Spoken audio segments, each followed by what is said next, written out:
we go through adversity one base at a time. And what I mean by that, and what I'm trying to suggest, is we embrace incrementalism again. You have to do the smallest steps. What is the next smallest step I can take to really get to where I want to go ultimately?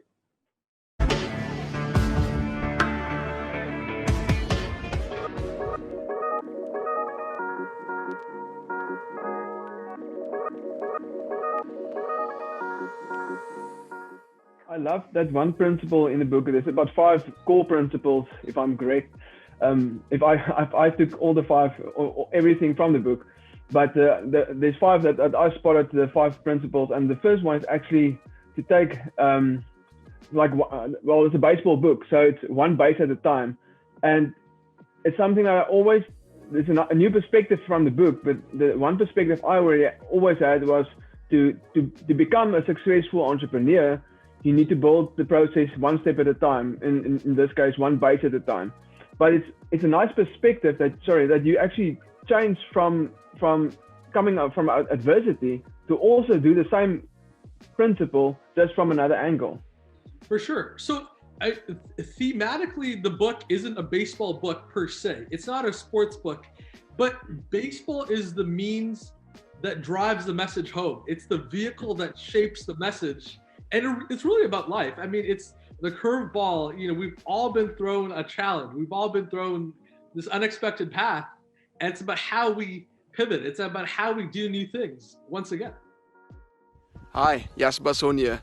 I just wanted to remind you about the Daily Entrepreneur Tips series. It's a business growth series for entrepreneurs and contains financial information and also information to grow you as a person and your business, because we will never grow our business any higher than we grow ourselves.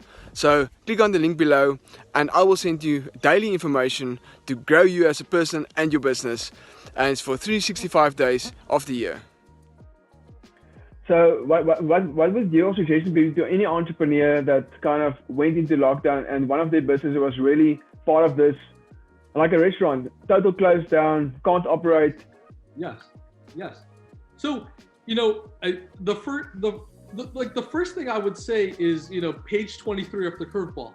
We go through adversity one base at a time. And what I mean by that, and what I'm trying to suggest, is we embrace incrementalism again. You have to do the smallest steps. What is the next smallest step I can take to really get to where I want to go ultimately? And that's very, very important in this challenge, in moments of adversity, where too often we get into, and we've heard this before, but the flight or fight stage.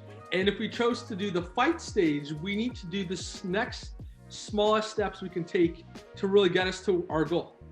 I'd say the next thing, page 43 of the curveball, choose your pitches. And what I mean by choose your responses, as humans, we have an agency to choose how we respond, to not be reactive, to actually be very proactive in terms of our thinking, in terms of our responses and our emotions to those responses. I mean, it says it in the book, we can choose to be, full of gratitude, full of abundance or scarcity. Can we be happy or can we be sad? And we can really choose how we respond to that. And even the main character is like, oh, really, I have this power. Well, you do have this power to choose that, to choose how you reorient yourself based on the stimuli and based on the triggers that are presented to you. And, finally, I'd have to say, adversity loves your ego. Adversity does love the part of you that refuses to do these, seemingly small things, but really have a massive impact down the line. It's like baseball, it will knock your ego out of the park. Exactly. Then the third element, I'd say, page 67 of the curveball, remember your rituals. I mean, the rituals are important because, even it says in the book, when the going gets tough, the tough return to rituals.